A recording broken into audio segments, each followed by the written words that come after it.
Well, let's go back to John now at Old Trafford. John.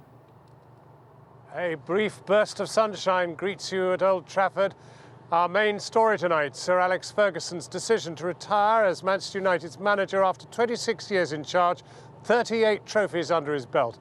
We're joined now by Clayton Blackmore, who won an FA Cup title under Sir Alex and now works with the promising future players here at the Football Academy. And from North London by Alistair Campbell, who is a personal and political friend of Sir Alex. But first, Clayton, this hairdryer business, were you subjected to the hairdryer treatment? Yeah, I think it's well documented. There's only Eric Cantona who didn't get it. I actually got it a couple of times, and it is a little bit scary at the time. But he really gives you a total going over. Yeah, he does, and you know, we deserve it probably. Maybe not as much as that, but when you first worked under him as a manager, I mean, was he entirely comprehensible? Yeah, I mean, it was, you know, I got to say, my first team talk, you know, you want to do well for your manager and the new manager coming in, and I didn't quite understand quite a lot of what he was saying to me because his accent was so broad. But, you know, I just thought I'm going to have to wing it and just do the best I can. Well, that's coming from a man who played for Wales, so there's no explaining anything. Alistair Campbell in London, I'm wondering, the thing about Sir Alex, it seems to me, is that he was much more than just a football manager. He appears to have been a man with a hinterland, but also to have a real understanding of leadership.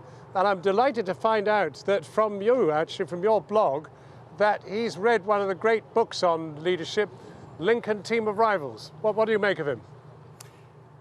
Well, he reads a lot of American political history in particular, but he reads British political history as well, and I think he's somebody who studies leadership and studies team building. And that interview that I put on my blog today was the time I interviewed him for the New Statesman, where we were both actually talking about A Team of Rivals, the book on Lincoln's leadership. And I think if you think about what he's done in terms of, and there's Clayton Blackmore who played a while ago, but he's built a whole succession of different teams and had to keep people happy when actually a lot of them aren't necessarily happy because they're not being picked or they're injured or they're worried about him being moved on. But he's always had, you call it a hinterland, but I think what he's got is a real understanding of human nature and of people. And the greatest joy, I think, in his career, obviously winning trophies and medals has been important, but I think the greatest joy in his career is to constantly bringing on young talent. And I think that his political values are also important in terms of his concept of what a team is and how you build a team and how you make a team endure. So he's certainly somebody who should not, I mean, obviously his success has been ultimately as a football manager, but he's somebody who understands history and politics and cinema and all sorts of things, and he takes a great interest in the world. But if we look, Clayton, at what he's done in terms of the way club has changed in 26 years, it's gone from being, a football club, quite a successful one, to being a major global business and brand. Yeah. Is that good for football? Yeah, I mean, you got to look, when he came to the club, we were 13th in the league, we were struggling. And he's had to change all that round. And, you know, it took him 2 or 3 years to do it. But in the end, he got the team he wanted. And he instilled steel, I think, into players. And I think any player who comes to the club, the players are already there, let them know what to expect from the manager. And I think the biggest thing is he's very fair. Where he gives you the hairdryer, you ask every player who's played under him and they all love him. Alistair Campbell, I mean, on the football front, I mean, you must see what I guess everyone is talking about, which is obviously if they bring in, for example, David Moyes from Everton, and that does seem to be the man that's going to get the job. You've got a man who's never won in Europe and never played in Europe, and indeed has won no trophies. But on the other hand, could be the kind of young future Alex Ferguson. Is that the way you're looking at it? Well, I saw an interview with Bobby Charlton a few weeks ago where somebody asked him about Jose Mourinho coming in, and I sort of saw the look on his face, and you just got the sense that's not going to happen.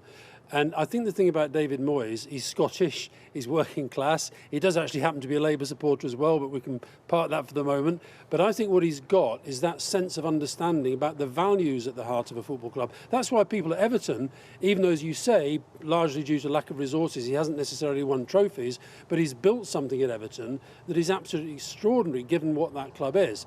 And I think for Manchester United, part of Alex Ferguson's thinking about how to go and when to go is making sure that he leaves a club to be inherited, that somebody who comes in with talent, with energy and with drive and all the qualities that David Moyes undoubtedly has, he can actually keep this going on.